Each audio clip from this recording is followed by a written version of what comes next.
We are 15 minutes and 30 seconds away from another exciting episode of Filling the Void!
Big shout out to Heidi.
You doing good tonight, Todd? I'm doing well, Ben. Well, it's good to see you and hear you again, Todd. Likewise. Welcome everyone to episode 23. Coming on 23. Episode 23.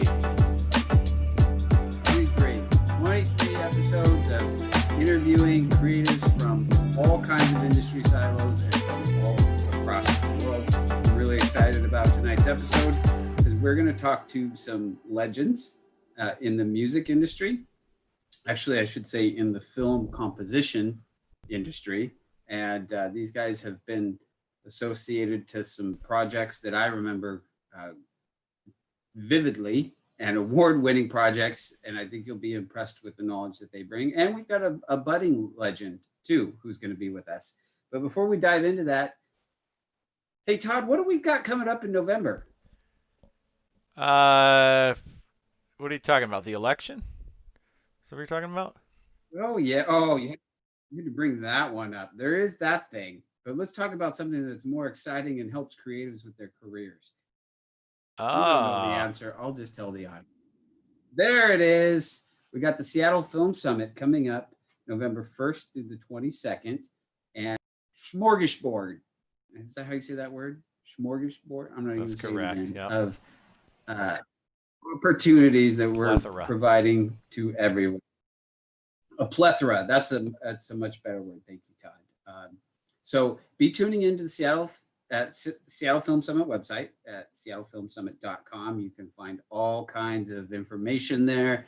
And I'll tell you what I'm particularly proud of this year is that we have brought together an amazing lineup, and we've brought together all kinds of panelists and experts, but we've kept it as affordable as we possibly can. And we've also built in a COVID exception ticket into that, where you can almost get into this summit for nothing. And not only is it for the first through the 22nd, but if you don't want to watch all that content within those days, you'll get access to all those panels for 60 days afterwards also. So check it out. Stay tuned. Every week leading up to the summit, we'll have a little bit more information. We may bring on some guests. But now I want to talk about tonight, the music of film. And we know how important music is for film. And we have some pretty epic guests. And I'm sitting here looking at their bios going, I can't read through these bios. They're too long. But first and foremost, we've got John Neff. And he's been a recording artist and a sound professional since 1965. He's worked on so many different films. He has hooked up with director David Lynch and worked on his feature films, The Straight Story and Mulholland Drive. And he was in a band with David Lynch, and they released a CD of all original music called Blue Bob in 2001. And currently John lives in Portland and works in the film industry in Portland. And so we're excited to have him. Excited to have Dondi Bastone. And Dondi Bastone actually just informed me that his team won an Emmy. He's a Grammy nominated music supervisor. And I think one of his first projects was Get Shorty. And he's worked with director Alexander Payne. His third film for Alexander Payne was The Descendants, and that one won many awards. And I think that one was Grammy nominated as a soundtrack for the soundtrack producers. So Dondi worked with Alexander Payne's Sci-Fi, Downsizing after that.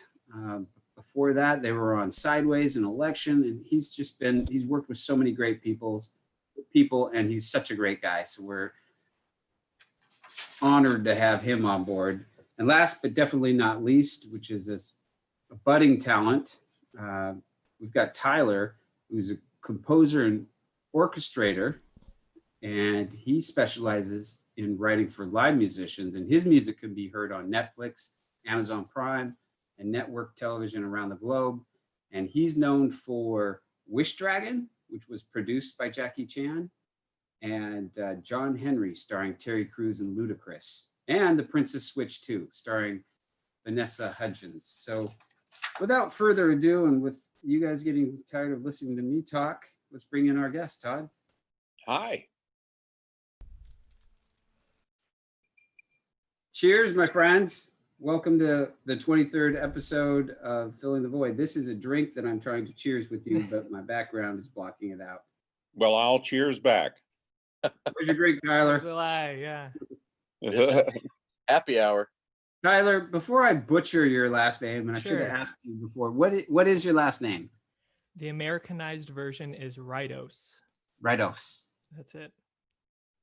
All right. Well, welcome, gentlemen. You three have never met each other before, correct? Correct. Well, welcome to our episode again. And I just want to start. Let's dive into the deep end of the pool sarcastically and let us know where you're currently living out of, the region of the country, and just to, this year's been a little epic for all of us in one fashion or another. Let me know how you have been holding up. John, we'll start with you. Well, I have a music and film mixing studio, 5.1 surround studio in Portland, Oregon. And I've been very busy on the music front during this pandemic, but the movies have dropped off because they're not in production. So last year I mixed 4 features and 3 shorts and did 4 albums. And this year since March, it's all been music. I did do a short film in January, but we're holding up. That's about all we can do this year. Hold Yep. up. How about you, Tyler? I'm doing good. I'm over here in Pasadena. So, we've had our fair share of smoke and, just craziness, just being in a big city with a pandemic. But work's been okay. It's at first we were, nobody knew what was going on. I work a lot with a copy house called Black Ribbon, and we had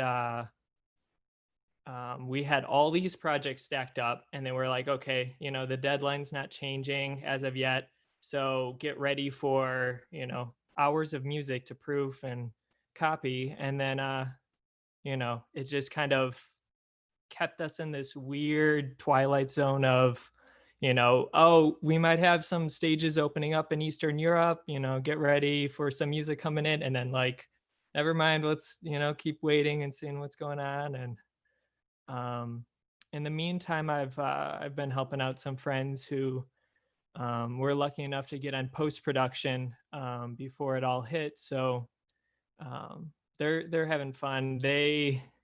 I think they're in the side of it where you have all these directors that had deadlines and now they don't really have deadlines. So they're like, yeah, let's keep on changing the music. Let's keep on, seeing what we can do with the scene. And I'm not sure it's helping those people, but it's been an interesting journey.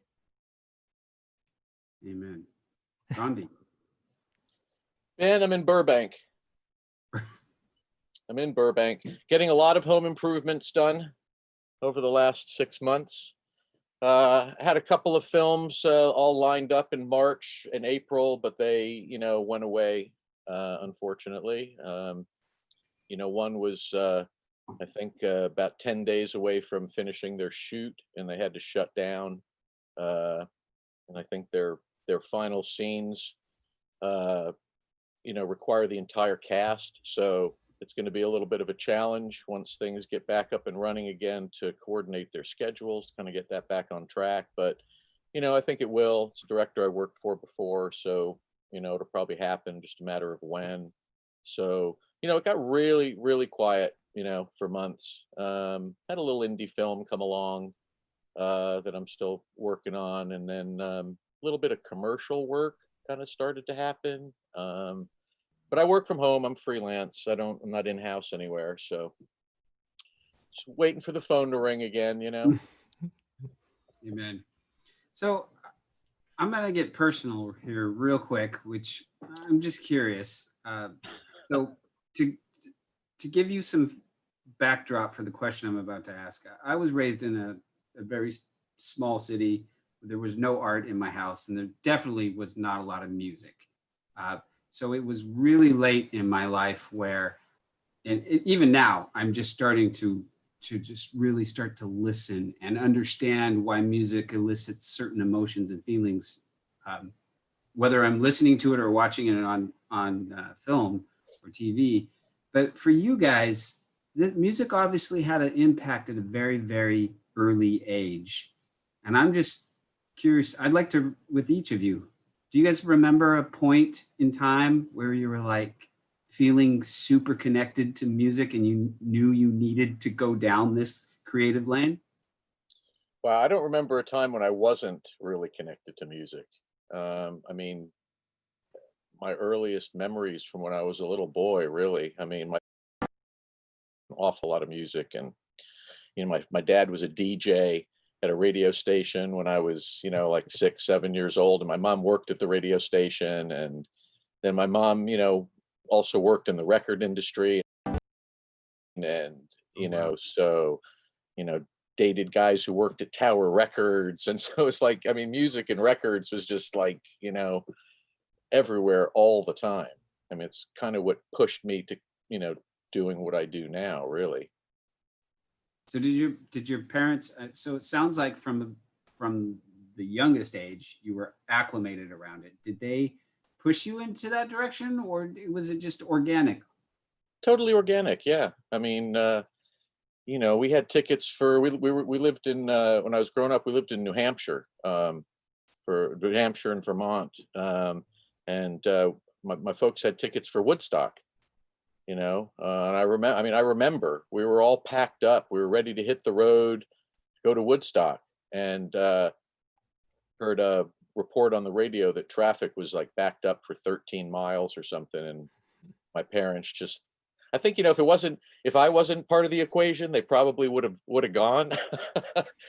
But I think the thought of, being backed up in traffic with, their 6-year-old or 7-year-old, whoever it was at the time. So they bailed. I still have the tickets, the unused tickets somewhere. Wow. Yeah. So That's crazy. I wish they had forged ahead and gone, because I would have loved to have seen Jimi Hendrix, but there you go. Jimi Hendrix's grave is probably less than 5 miles from my house. You didn't take me. You didn't take me to visit that when I was up there, Ben. Next time. Okay. Next time. All right, it's a deal. How about you, John? How about? My first musical connection was when I got a guitar at the age of 10 in 1961. And I learned The Lion Sleeps Tonight, and my voice hadn't changed yet. So I joined a band because I had the high voice, and I sang that song with the band at 10 years of age. And I just never looked back. I was aiming for a science career, and I ended up a session and touring musician for many years, and then producer on the other side of the glass. And I've done over 400 records. Wow. 400? Holy cow. Yeah. It's a lot of records. A lot of music. Wow. John, save some for other people. And 24 feature films. Jeez. Wow. Right on. Well, how about you, Tyler? What's your earliest connection to music? Yeah, I mean, I have pictures of myself playing my dad's old electric guitars when I was like, 2 or 3. But I remember actually plugging them in and trying to do something with music back in middle school. Me and my friends put together like a sort of like a rock band for our talent show. We were like, we could play Muse's Hysteria. That's an easy first track for any budding group of musicians. So we got to practicing. We did that. We kept on playing local shows at as we were middle schoolers, playing at the pool, playing at little bar and grills. And that kind of, I took that and I guess I'm still running with it. and I had found out over the years, kind of earlier than me, picking up guitars, that my grandfather had played polka on the radio, the Chicago radio, for years. And then I found out after that his father was the flautist for the Chicago Symphony and was a hand engraver. And we had, I found out maybe 5 years ago, we had, mountains of hand engraved scores in our attic that nobody knew, were there until like the Chicago, I think, Civic Orchestra.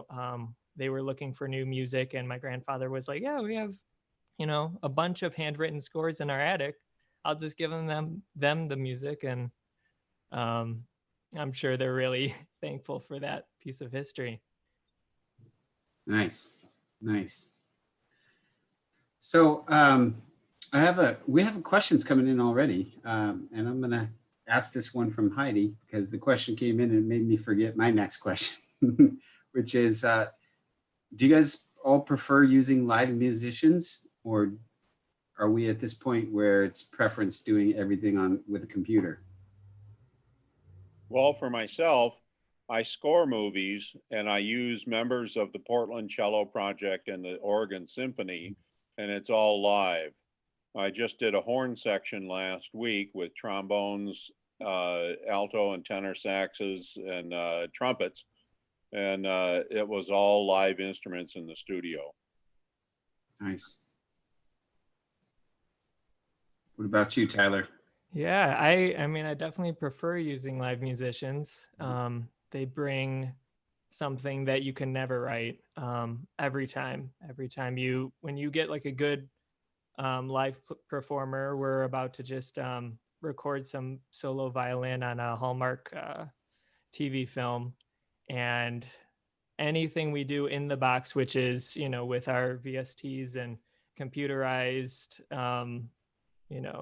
string and woodwind patches and all that, we really always need at least one live musician to top line that and give it that feeling of production, make it just sound like it's a worthwhile score. I mean, I'll echo that. I'm not a composer, but, obviously, yeah, real people when at all possible and when the budget allows, certainly, Nice.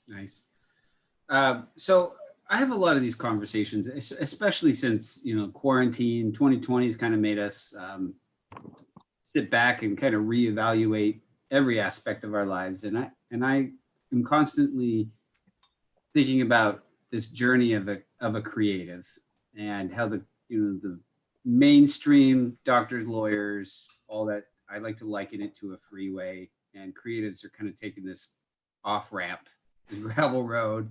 It's a tougher journey. But as creatives, what is a moment that, excuse me, I'm going to get to this eventually. Let's start with two things. Let's start with the first thing, which is, as creatives, we all have these experiences with a lot of our work where we're like, oh, that was okay, or it was shit. But we all have these moments where we're like, man, I was in tune. Man, I nailed that. And I'm curious if any of you have had an experience where any of your work out there right now where you're like, yeah, man, that's why I do this. And Tyler, let's start with you. Sure. Wow. Well, I was fortunate enough to have a part of an upcoming film called Wish Dragon, where I was hired to write synth lines and come up with interesting, just weird sound palettes for the composer to take and pick and choose from to add to what he was creating, and set the cinematic world of Wish Dragon. And I, being pulled onto a project of that caliber, like a Sony animation, where there's already so much going on, it's super intimidating. But I had, with that intimidation on my back, I had sat down to write just some really interesting like sounds and synths, and just taking a small section of what would be the overall score, and really honing it and focusing on that. I listening to the music back now, it definitely feels like that. It feels like this, I don't know, what I just had a friend describe it as the flow, or you're in the zone, or I think flow. And so you're always trying to achieve that flow of writing something that just blends with cinematography and the story, effortlessly. Nice. How about you, John? Well, I've recorded 2 major orchestral scores. The Mulholland Drive score, we had a 90-piece orchestra in Prague, and that was an amazing project. Over 4 days, we recorded the whole movie. And but my favorite one is the straight story. I had 14 string players between the console and the screen in David Lynch's studio, and 3 guitarists in isolation booths. And we recorded the score for the whole movie in a 12-hour marathon session in January of 1999. Wow. And that score has stood up and been really, it's received accolades, and I'm very, very proud of that one. It takes you home. We actually have a question in chat about that Mulholland Drive, and I think they're asking what was the most challenging. I can imagine a lot of that was challenging, but what was the most challenging scene to mix for you? The Patrick Fischler's death scene behind Winkies and the appearance of the bum. That was an extremely difficult scene to sound design, because the guy has a heart attack and falls over dead, and his friend is talking to him, trying to revive him right after he sees the bum. And David had gone down a certain path with that, but I actually had a near-death experience in a doctor's office in January of '76. And the last thing to go is your hearing, believe it or not. Everything else goes first, and your hearing is the last thing to go. So we designed the scene around that premise, that it all gets tunnely and echoey right before you go. Wow. What about you, Dondi? What's I know that when we had met a few years ago, you were just coming off of The Descendants, I believe. Yeah, that's true. Believe it or not, that's actually like, I think 9 years ago now. Oh, was it? We did the film, yeah. Well, then that wasn't when you coming off the success. Then you know what I remember though is I remember you talking about that film, and yeah, I mean, I've had the good fortune of to work on a lot of really good films, but I've done 4 films with Alexander Payne, and The Descendants. I mean, if I had to pick any project that I've worked on, that's probably the sort of high water mark is The Descendants, because we scored the film entirely with existing source music. We didn't, sorry guys, but we didn't have a composer on the film. And the reason being is, Alexander, because it was all shot in Hawaii, and authenticity was paramount. And gaining the trust of the Hawaiian people, and especially the Hawaiian music community, we had to be very careful.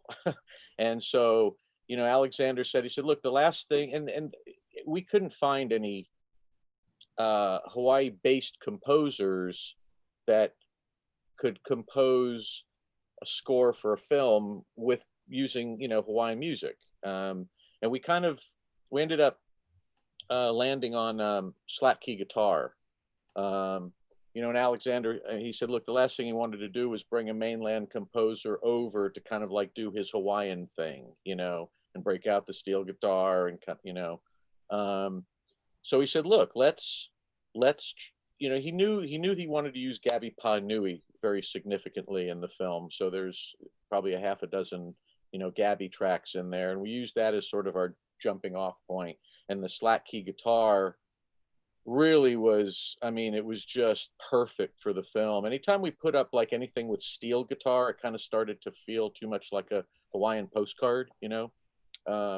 So we just started laying in, you know. He said, look, let's do it if we can, you know. If we can't, then we'll bring in a composer. But I think there's a minute and a half of original music in there. We had Jeff Peterson, who's a great slack key guitar player, came in and did a couple of little cues for us to picture. But otherwise, it's just, you know, dozens of, you know, great, authentic Hawaiian music. And so from a music supervisor's point of view, and I've only had a chance to do this a couple of times where I've had the opportunity to score an entire film, you know, using pre-existing source music. So that was just a blast. And we got a Grammy nomination on top of it, and it got a lot of great, you know, a lot of great attention. So that's definitely the feather, I think, for me, you know, is the Descendants.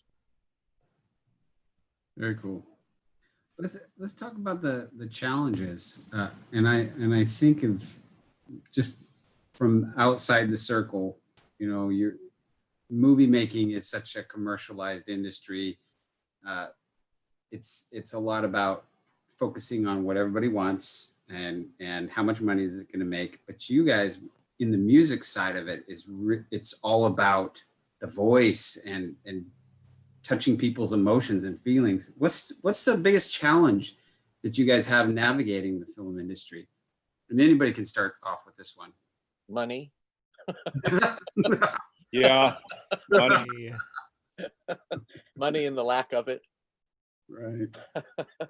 Well, you know, I mean, just speaking for myself as a music supervisor, I mean, we're obviously coming at this from different places, and John and Tyler, you know, Tyler. So, you know, for me, for music licensing to license songs, you know, you got to start with the budget, because it kind of dictates, you know, what pools of music you're going to be able to pull from. You know, if I've got a very prohibitive, you know, music budget, then I'm going to try and avoid, you know, a lot of big ticket items, which are going to come from the major labels and publishers, and, you know, who, you know, will give you certain deals and stuff. You know, you can structure some deals through the major step deals and stuff where you can get bigger ticket items for kind of reasonable money. But yeah, I mean, money, you know, it dictates. So, you know, I mean, there's a lot of great places to get music, but, you know, if your budget is limited, then you kind of want to focus on the independent labels and publishers who are really happy to work with you and just kind of glad that you found them and want to use their music, and then music libraries, you know, as well. But yeah, money's definitely money, and schedule. Goddamn money. Right? Root of all evil. Yeah. By the time it comes to us, we're usually, you know, out of budget. Yes, there's Yeah. not much left. They've spent everything on the video edit and special effects. Yeah. There's a Yep. real creativity element that yeah, we get to deal with. We don't have any money for you, but we want you to make it amazing. Well, yeah. And Dondi, it's funny you mentioned Gabi Pahinui. It took 9 years, but I got all three of his sons together to make the Pahinui Brothers album. Oh, really? Yeah, I recorded it at my Maui studio. So which record was now? So you had Gabi, and you had, No, Gabi was already dead. I mean, had I'm sorry, Cyril and Blah and Martin. Oh, but 'cause there's a fourth brother as well, but I don't think he's very involved. Philip. No, Yeah. he was not. Yeah. Yeah, I had the good fortune of meeting all of them, which was great through working on the Descendants. So it was wonderful. Which record was that? It's called the Pahinui Brothers, and it's on Panini Records. Oh, it's on Panini. So with Steve then. Yeah, Steve produced it. It Yeah, took me okay. 9 years to get the brothers to agree All to right. do it. Wow. It's quite a project. Wonderful. Yeah, it was good. I'm glad you used his music. Yeah, it's perfect for the film. I mean, it's really just great. So obviously it sounds like, when quarantine hit, I'm going to bring this back to a little bit of modern application. Quarantine hit, kind of shut down a lot of your work, but as a creative and what you do in your spare time or your creative process during quarantine or shutdown, I'm curious, did you learn anything about yourself? Did you discover anything? What did you go through as a creative in quarantine? And I'll just start with you, John. Well, I do a lot of remote music mixing and album mastering.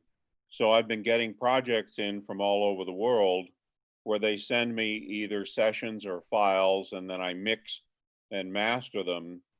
And that has been contactless recording.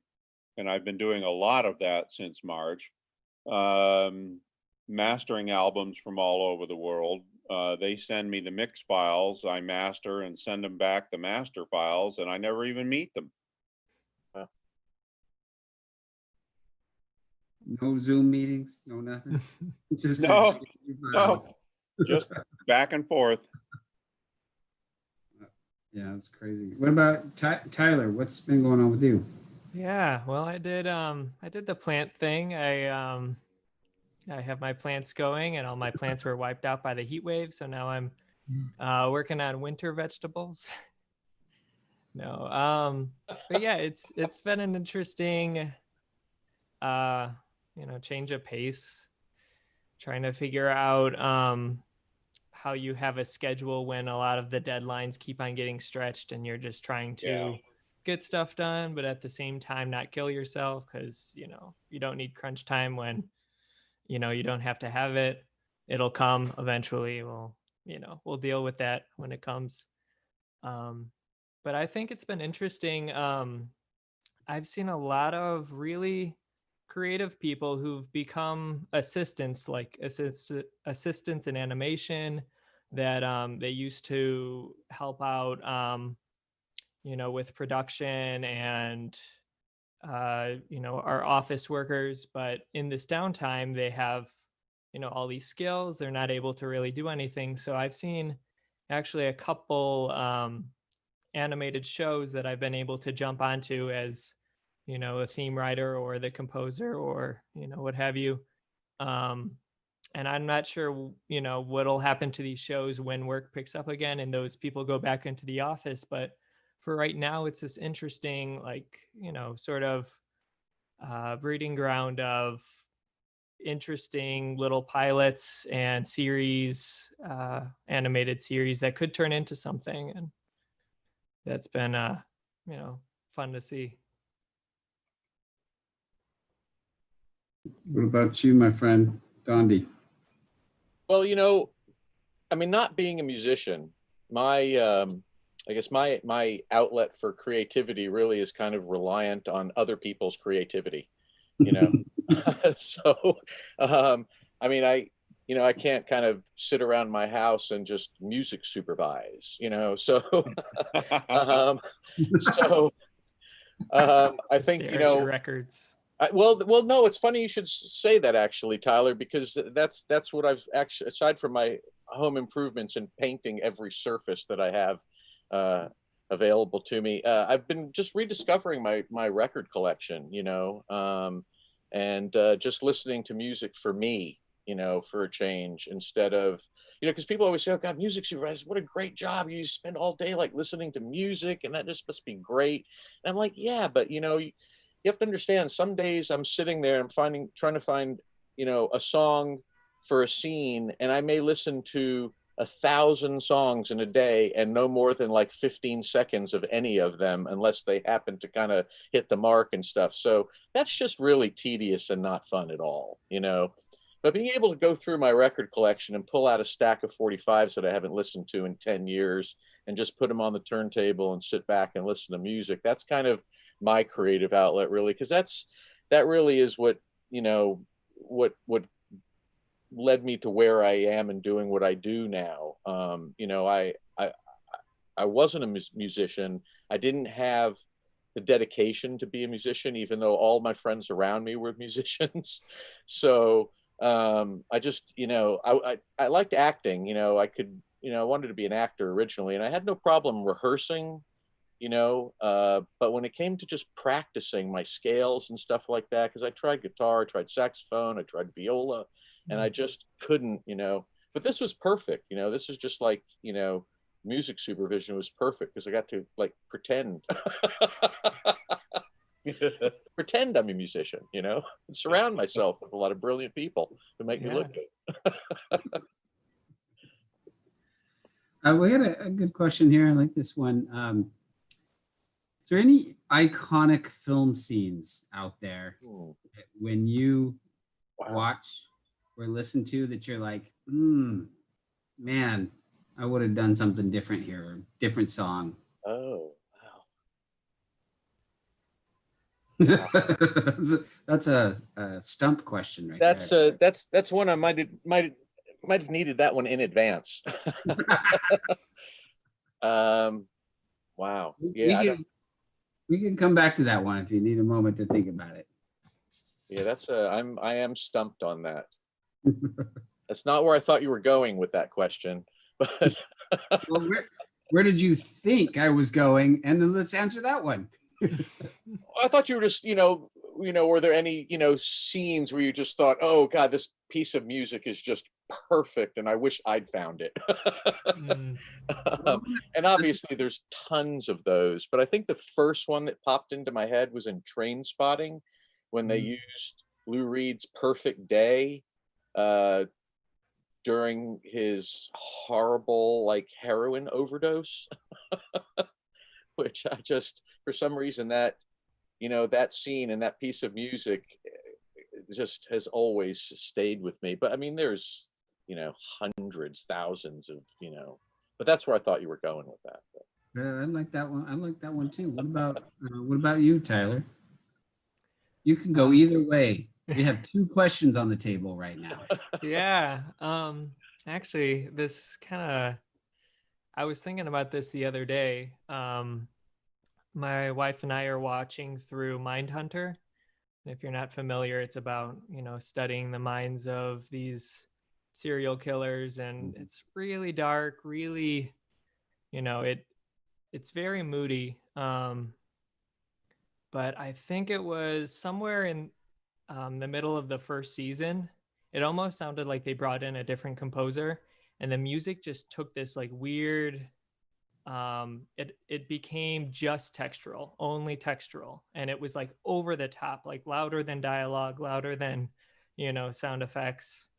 And I would really love to just, you know, dial that back and like you know, score a scene like that has been like overdone with just textural music, and just make it for like a solo woodwind or like a you know, some sort of textural thing, but then maybe like a voice, like a hummed voice.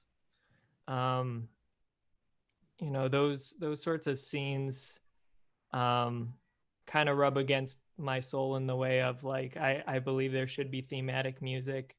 I believe even textural music should have like, you know, some thematic element to it, that it's not, you know, just like whatever the composer was thinking that day, plucked out on a like interesting sounding synth, that there's some continuity. So, you know. What about you, John? Well, restate the question for a second. We've got a couple on the table. Yeah, which one?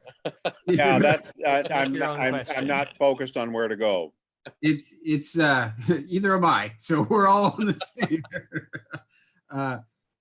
Either iconic film scenes Oh, that you thought, God, they really could have done better with their choices, or the flip side of that, which was I think iconic scenes that just the music just fucking nailed it, and you're like, yeah.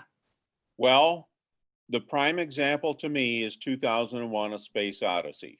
Oh, The temp music ended up being the score. And years ago, when I was living in Hollywood, there was a night at the Hollywood Bowl where the composer of the score for 2001, that was never used in the film, played the film at the bowl with the original orchestral score Wow. that Kubrick did not use. And truthfully, it wrecked the movie. The Wow. tent music was so good. Wow. and just fit the movie so well that nothing else could touch it. Even though he commissioned a score, they recorded it, and it was never used. So it's the Deodato then? Was the also Sprach Zarathustra? Is that? No, not Deodato. The composer's last name was North. I forget his first name. Is it Alex North? Not Alex? Yes. Is it? Yeah. Okay. Yeah, Alex North. that's crazy. Mm. So I know that you guys all, as you mentioned, Dondi, you all kind of come at this differently.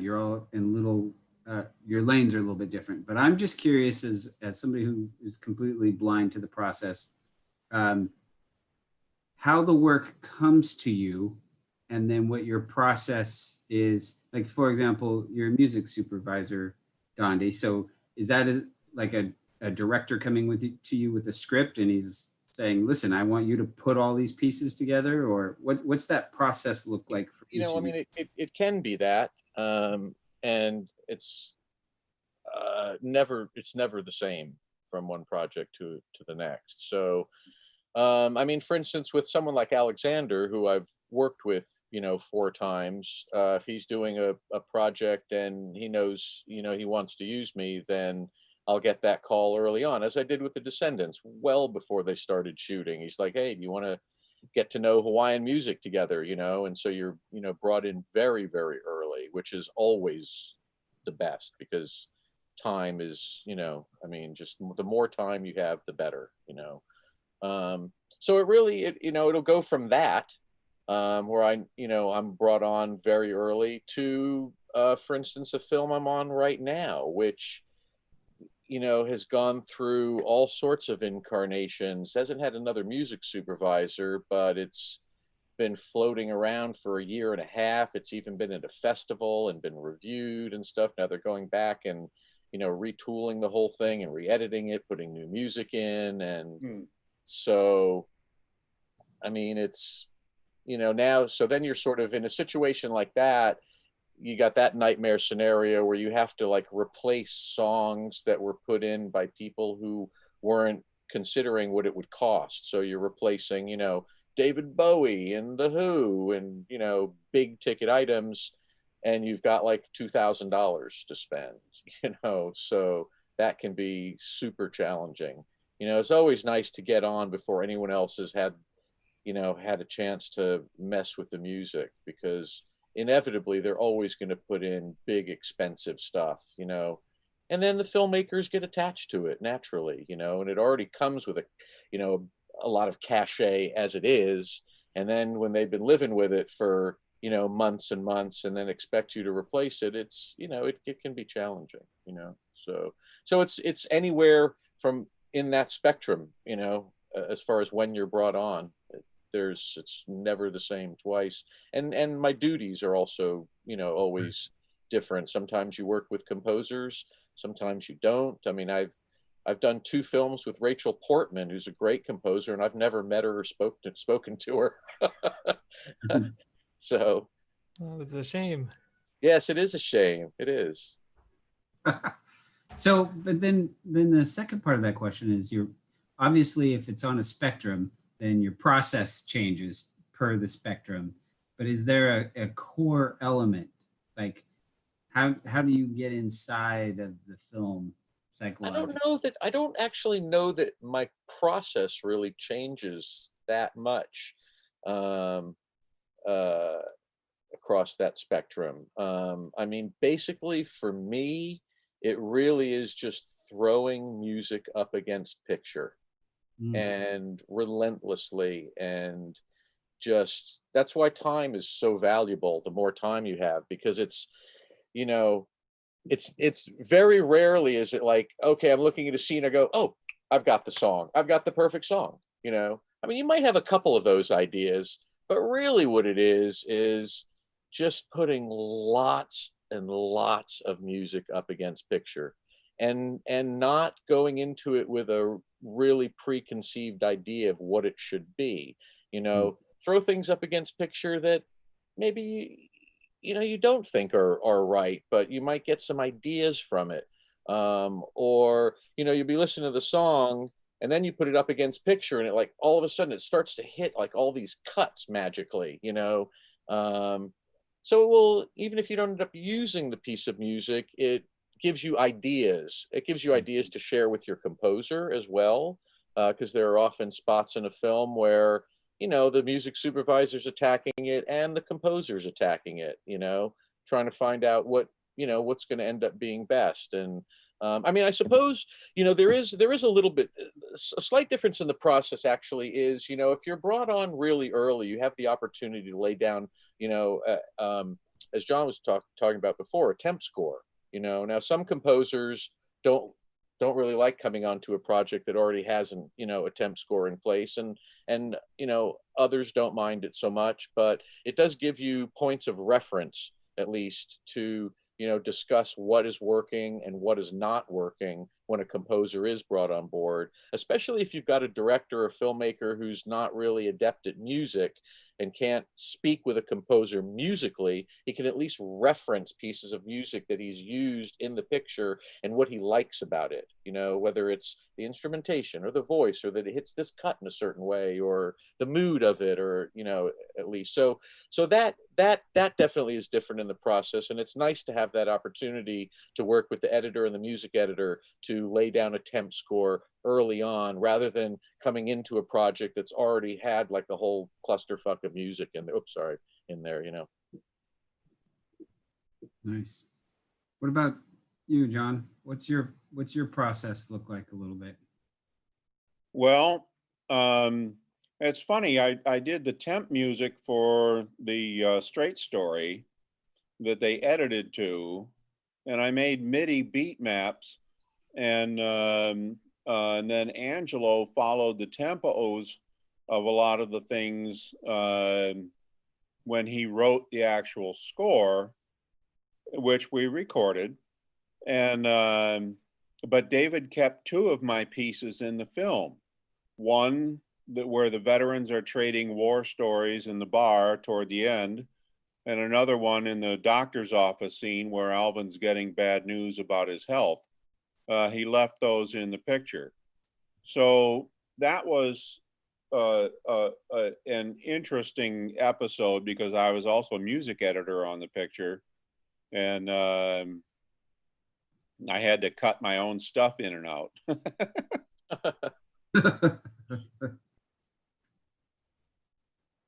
What about you, Tyler? Hey, let me think. Usually, I'm brought on as like a last ditch effort to save something.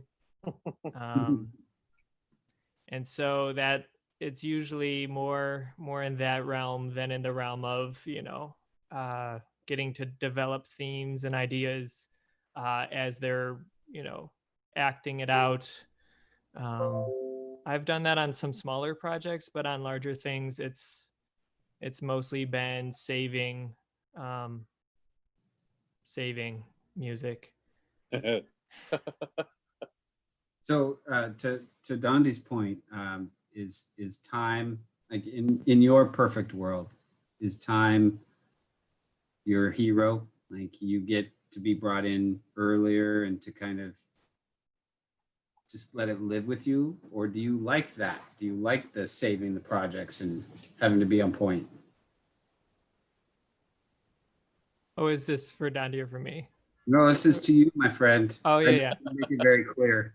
Well, I like time, but I like deadlines with the time. So if you know, you can, if you're given time, but you're given like a schedule of this is when things are about to, you know, should happen, and you know, in a perfect world, things would happen on those specific deadlines. But at least having a general idea of when things need to get done, when is, you know, if we're not done by this date, is it now it's crunch time? That's been, you know, that's what I prefer. So some sort of scheduled time.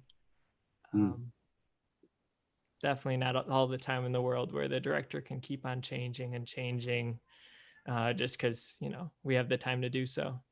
But you know they will anyway. Yeah, well,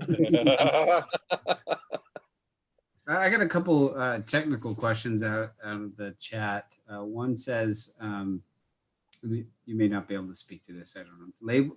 Do the labels ever profit share for the film, or is it just a flat fee for the song that you license? How does that work? It's just a license fee. Nice. Yeah. It's a license fee, two sides. You pay a license fee to the master, which is the actual recording, and then you pay a license fee to the publisher and or publishers of the actual composition. But it's just a license fee.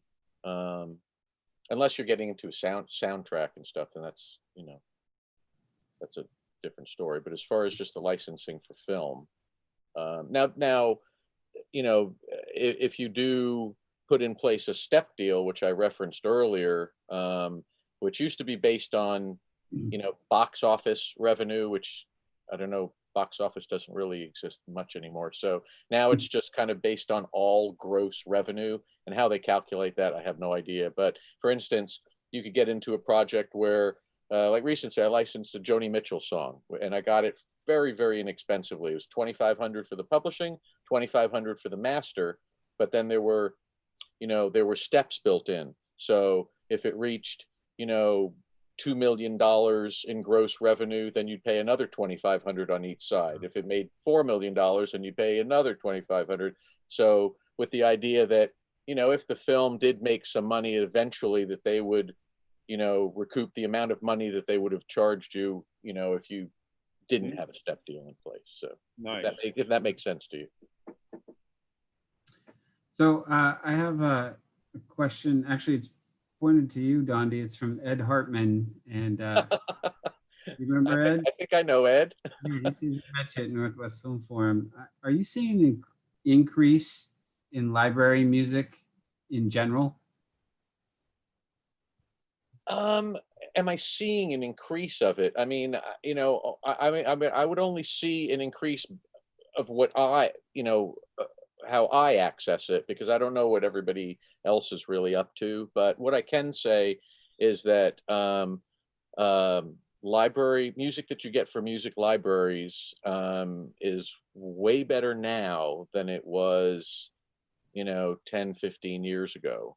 Now a lot of music libraries, you know, have artist series. You know, they have, you know, once the record industry kind of, you know, started to fall apart, a lot of, you know, I mean, for instance, I think like members of Wynton Marsalis's band, great, the Lincoln Center Jazz Orchestra, you know, Wycliffe Gordon and stuff. I mean, you can get their stuff through music libraries, you know, which you certainly wouldn't have been able to do, you know, years ago. But you do have to, I mean, you got to wade through it because there's a lot of crap as well. But you can definitely find a lot of great music through music libraries now, more so, I think, than you could have 10, 15 years ago. That's from in my personal experience anyway. So we have just a few minutes left. You guys flew through with all kinds of great content. So I'm going to go I want to close out on a little bit of a cliche question, and we can hit it from different angles, which is the question is what, one way of saying it is, what would you have told yourself if you go back 20 years, and not for you, Tyler, if you go back 5 years for you, Sure. but is there any advice that you'd either give to yourself or slash, especially now with everything that's happening in the world, what would you advise for people getting into the professions in your lanes? Let's talk to you first, Tyler. Sure. Wow. I think what I've learned is that everything is a lot more accessible, and people are a lot more approachable than I ever thought. In this industry, there seems to be this disconnect of, there's the people who've made it, and there's the people who are, A-list composers, and then there's the people who have never scored a thing, and have never, want to do this thing, but don't know the steps to get there. And the steps are like, who knows? That I do think I would have told myself that it is, very possible that you can just, ask, if those people are approachable to reach out to, you can just ask them, like, what do you think you would do in my situation? Or finding mentors that are that next step, and asking them, being very open about kind of what you're going through, that they would be willing to listen and willing to help, and make it more of like a team effort rather than like a solo effort of like, I'm really trying to climb this weird big hill and it doesn't seem like it's going anywhere, but knowing that it is going somewhere, and that you see like people that are, a couple years down the road that are doing the same exact things that you're doing, are, exactly where you would want to be. It's just encouraging. I would give myself that encouragement. Nice. What about you, John? Well, let's see. The question was, what would I tell? Just you can hit it either from the angle of, if you could go back in time and give yourself some advice, or also, or just creatives in general, people who are getting... Well, I fell into the film world accidentally. I did the technical design for David Lynch's studio, and then he hired me away to run it from my own company. And when we were about to mix The Straight Story, I asked him who I would be working with. And he said to me, well, you're going to mix the picture. And I'd never done a 5.1 surround mix before. I'd never scored an orchestra before. And I would just tell myself in those days, do it, which I did. I never considered the option of failure. It was always, okay, wow, what an opportunity, let's do this.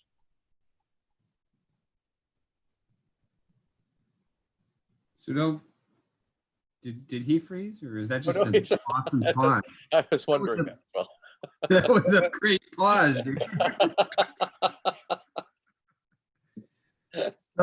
So quit freaking out about everything and just do it. Is that what I'm hearing? Yep. Just do it. That's good advice. Good advice. Dondi, what about you, man? Well, see, advice that I would have given myself, learn Pro Tools. I mean, I'm terrible on the technical side of things, and I keep, even to this day, I've been doing this 25 years. I keep telling myself, why don't you know Pro Tools? Why are you reliant on music editors and editors to cut in the music to present to the director? And I should do that myself. But I know, I'm so anal that I know that I'd end up spending so much time, cutting something in and making it just perfect, and it would take away the time of looking for music. So that's a kind of a delicate balance. But yeah, that's something I should really know Pro Tools like the back of my hand, and I don't. And as far as like uh, prospective music supervisors, I always discourage them from going into the profession because I don't need any competition. But if they feel so compelled,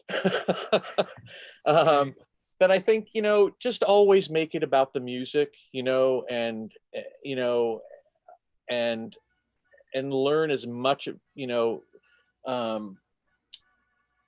as much as you think about music, there's so much that you don't know about music. And the more that you can, just explore things that you don't know about and kind of fill up your toolbox, I think that's just always make it about the music. That should always drive you, not, the credit or the, the awards or the money or anything. It's just always let the music drive you. And also know that, that there's an art to putting music to picture, and to try and hone that craft, because that is something you can actually do on your own at home. You can take some raw footage and you can play around with it at home on your computer. You can put music up to picture and play around with it and watch the magic happen, because it really is kind of magical sometimes when you get the perfect piece of music, and it's Definitely, just, yeah. I mean, it gives you goosebumps, so I don't know. Yeah, I remember, and this is just recently a script that I was working on, and for the first time ever, I just had Pandora, and I was pulling up songs while I was not only writing, but I was bringing in reference images. And amen to what you're saying, Dondi. It was Right? like, why the hell did I not do this a long Yeah. time ago? Easiest way to break writer's block.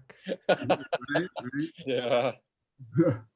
Well, gentlemen, I really appreciate I just want to say though, Ben, when you're working on your next film, don't let Pandora be your music supervisor. Call me, okay?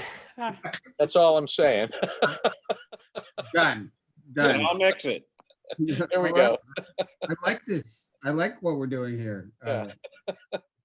So we're pretty much at the end, but I always don't care about going over. So is there any last thoughts that you'd like to give to the audience? And we'll just go around the circle, and John, we'll start with you.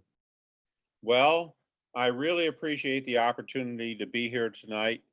I think it's been an excellent forum. I'm just looking forward to the next film and the next music project, and it just goes on. I don't think I'll ever retire. I'm going to be 70 in March, and it's just, I feel 25 in my spirit. So I'm just going to keep going. That's all. I dig it, brother. Tyler. Yeah, well, thank you so much for having me on as well. There's one last, I don't know, tidbit of wisdom I can share, is just to have an outlet for, what you're creating. If, you are writing, write for, if not for, a competition, just to show your friends, or if, you can get a YouTube channel going, or even, one of those, write a piece of music or a piece of art, or, a written poem, every day for a month. Those sorts of outlets are super helpful for kind of creating and cultivating your art. Close out on you, Dondi. Well,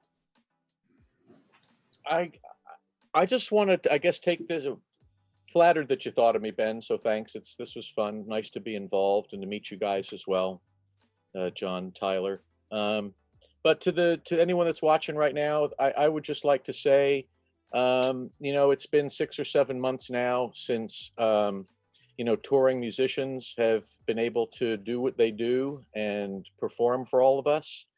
And so I would just urge everybody to support your local musicians in any way that you can.